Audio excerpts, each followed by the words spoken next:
Assalamualaikum warahmatullahi wabarakatuh. Perkenalkan, saya Farel Arif Muhammad dengan NIM 0620 111 dari kelas Agama Islam 4.4 akan memberikan penjelasan tentang penugasan pendidikan agama Islam dan juga brainstorming yang terdapat di aula. Terima kasih.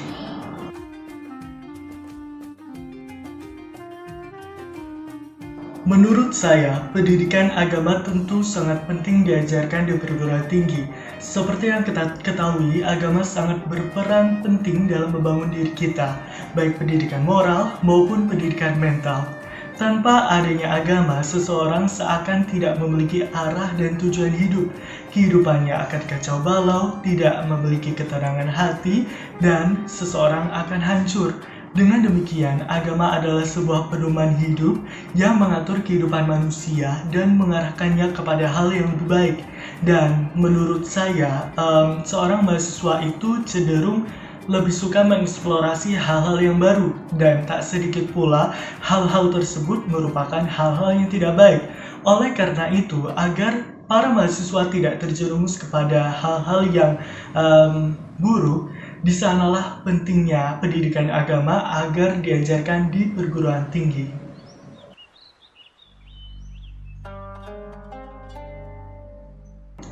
Pola pembelajaran PAI menurut saya yang efektif yaitu terbagi menjadi dua, yaitu berbasis materi dan berbasis praktik.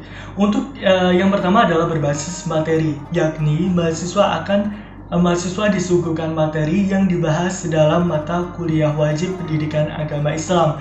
Yang kedua adalah berbasis praktik, yaitu mahasiswa akan melakukan berbagai praktik-praktik yang disunahkan dan diwajibkan dalam agama Islam, seperti misalnya praktik membaca Al-Quran dan juga pemecahan masalah yang berkembang di masyarakat melalui pendekatan yang diajarkan oleh agama Islam, misalnya pendekatan berdasarkan Al-Quran, hadis, dan juga ataupun ketetapan ulama.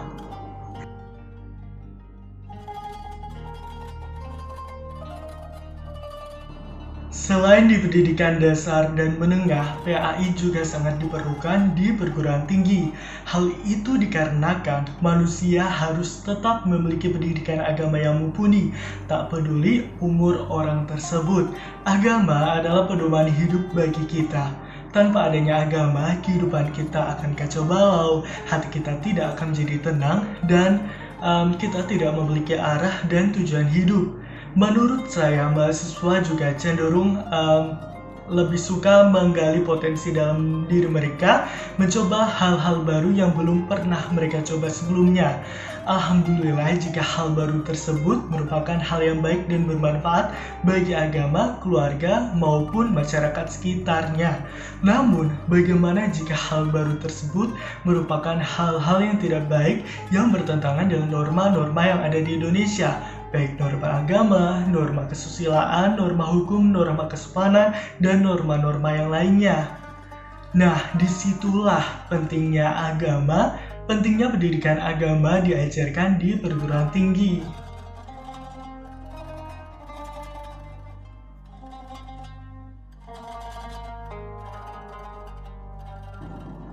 Banyak hal yang mendasari dan melandasi serta melatar belakangi pelaksanaan pembelajaran pendidikan agama Islam di perguruan tinggi. Landasan filosofi tersebut diantaranya adalah sebagai berikut. Yang pertama adalah landasan psikologi. Pendidikan agama Islam berperan sangat penting dalam menyadarkan mahasiswa agar selalu berpedoman kepada agama terhadap apapun yang menimpa dirinya. PAI berperan menyajikan informasi yang jelas dan benar kepada mahasiswa agar tidak salah terjerumus ke dalam lubang setan. Tidak adanya pembelajaran PAI di perguruan tinggi akan mengakibatkan kesadaran rohani atau spirit mahasiswa akan menjadi sangat tipis, dan tentu saja mahasiswa akan kehilangan arah dan tujuan hidupnya. Yang kedua adalah landasan yuridis dan filosofis. Kehadiran mata kuliah wajib pendidikan agama Islam di perguruan tinggi memiliki landasan yuridis dan filosofis yang sangat kuat. Landasan filosofis pendidikan agama Islam di perguruan tinggi adalah berdasarkan Pancasila, yakni sila pertama yang berbunyi ketuhanan yang Maha Esa. Sedangkan landasan yuridis pendidikan agama Islam di perguruan tinggi yaitu Undang-Undang Republik Indonesia Nomor 20 Tahun 2003 tentang Sistem Pendidikan Nasional yaitu Bab 5 serta perundang-undangan yang lainnya yang berlaku di Indonesia. Yang ketiga adalah landasan religius. Yang dimaksud dengan landasan atau dasar religius adalah dasar yang bersumber dari ajaran agama Islam, yaitu bersumber dari ayat-ayat Al-Quran serta hadis. Ayat-ayat Al-Quran tersebut memerintahkan kita untuk selalu meningkatkan pengetahuan kita tentang agama. Tak peduli umur kita berapa gitu. Jadi salah satu ayat pada Al-Quran yang memerintahkan kita untuk terus meningkatkan pengetahuan tentang agama yaitu Quran Surat Ali Imran ayat 104. Nah, berdasarkan ayat tersebut dapat dilihat bahwa pentingnya pelaksanaan pendidikan agama Islam di perguruan tinggi dan bukan hanya untuk sekedar pengetahuan saja atau untuk memperoleh nilai saja, tetapi lebih kepada pembentukan sikap dan karakter kita menjadi manusia yang lebih bertaat dan bertakwa kepada Allah Subhanahu wa Ta'ala. Yang keempat adalah landasan sosial dan budaya. Seperti yang kita ketahui sekarang ini, kultur westernisasi sudah mulai memasuki wilayah Indonesia dan sudah merasuk ke dalam jiwa anak-anak muda sekarang ini.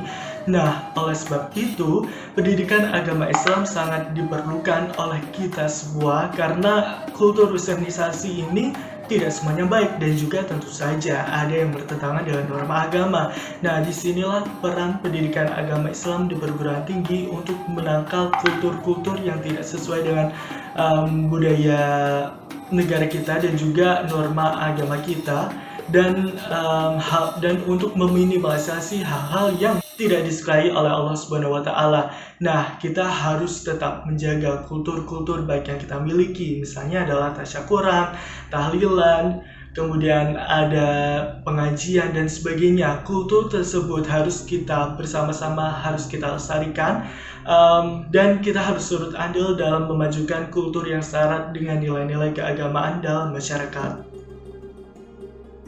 Tujuan umum diajarkannya pendidikan agama Islam di perguruan tinggi adalah yang pertama, membentuk manusia yang bertakwa. Yang kedua adalah menumbuhkan sikap disiplin dan cinta kepada agama, karena tentu saja apabila kita cinta terhadap agama, maka pasti kita akan mencintai Allah SWT dan juga Rasul Nabi Muhammad SAW. Yang ketiga adalah mengembangkan pribadi menjadi lebih baik lagi. Yang keempat adalah terciptanya keimanan dan ketakwaan pada mahasiswa. Kontribusi yang dapat saya berikan setelah mengikuti pembelajaran pendidikan agama Islam di perguruan tinggi adalah saya akan mengimplementasikan apa yang sudah saya peroleh tersebut agar dapat berguna, baik berguna pada diri saya sendiri, keluarga, agama, maupun masyarakat pada umumnya. Saya juga berharap agar dapat mengamalkan amalan-amalan yang sudah saya peroleh tersebut yang bisa menuntun saya kepada surganya Allah dan menjadikan saya menjadi manusia yang lebih baik lagi dan lebih taat serta bertakwa kepada Allah Subhanahu wa Ta'ala.